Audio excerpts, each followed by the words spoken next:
Le logiciel Shadows permet de calculer et tracer des cadrans solaires.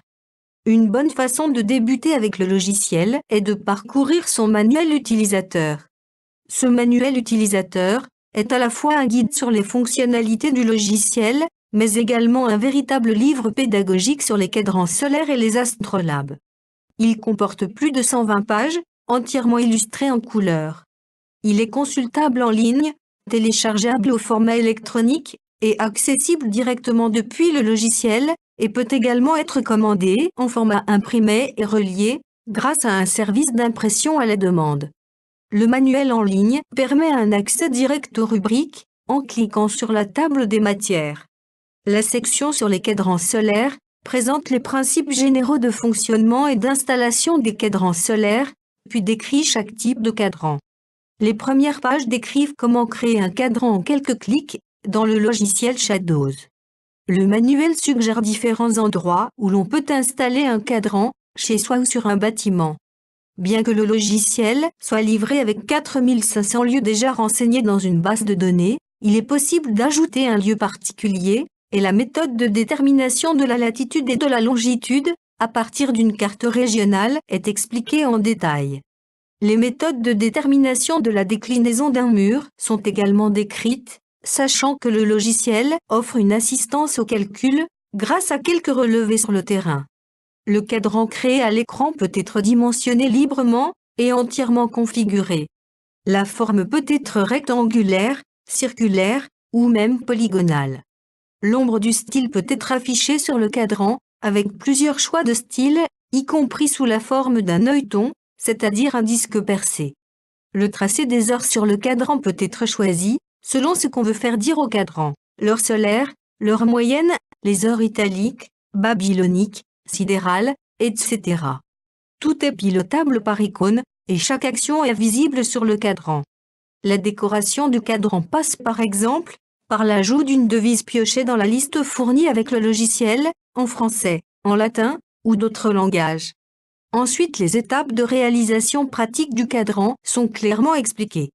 Le tracé peut être imprimé à l'échelle 1 ou bien reporté à la main à partir des angles et des coordonnées, dans le cas d'un cadran de grande taille. Différentes formes de styles sont décrites, et le logiciel fournit un gabarit assurant un positionnement parfait. Le manuel décrit ensuite chaque type de cadran avec leurs particularités. Cela va du cadran horizontal à installer sur une colonne, dans un jardin, au cadran vertical méridional, ou déclinant, qui peut être occidental ou oriental s'il est orienté exactement face à l'ouest ou à l'est. Une mention particulière est faite aux méridiennes que l'on peut créer à partir de tout cadran classique. Le cadran équatorial, le cadran polaire, puis le cadran incliné déclinant, sont détaillés. La catégorie des cadrans classiques se termine par le cadran araignée, assez peu classique. Les cadrans analématiques peuvent être horizontaux ou verticaux, et utilisent un style mobile en fonction de la date. On les trouve souvent dans les parcs, au sol, sous la forme d'une grande ellipse.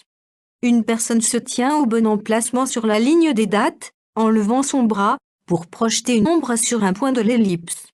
Plusieurs cadrans cylindriques sont décrits, dont la couronne armillaire, qui permet souvent de faire des cadrans monumentaux dans les jardins. Le cadran de berger est portable, et se tient verticalement au bout d'une ficelle, pour donner l'heure en fonction de la date. Les cadrans bifilaires forment le style à partir de deux fils perpendiculaires, situés à des hauteurs différentes, au-dessus de la table du cadran. Ce type de cadran est original, et permet de contourner le problème de sécurité que peuvent poser les styles métalliques pointus, quand le cadran est accessible au public. L'autre grande section du manuel utilisateur concerne les astrolabes. L'introduction générale décrit les tracés du dos d'un astrolabe et expose la projection stéréographique, qui est la base du tracé de tous les astrolabes. L'astrolabe planisphérique est ensuite décrit en détail, notamment son araignée mobile, qui est souvent superbement décorée sur les modèles anciens. Différents cas d'utilisation sont ensuite détaillés, pas à pas, afin de comprendre à quoi utiliser un astrolabe. Le manuel comporte de nombreuses autres informations sur l'équation du temps, les éphémérides, le graphe solaire, la carte mobile du ciel, etc. Ce manuel peut être consulté gratuitement à la page www.shadowspro.com/manuel ou directement depuis le logiciel Shadows version 4.1. N'hésitez pas à le parcourir afin de mieux connaître les cadrans solaires et les astrolabes, et surtout de pouvoir tirer le meilleur parti du logiciel Shadows.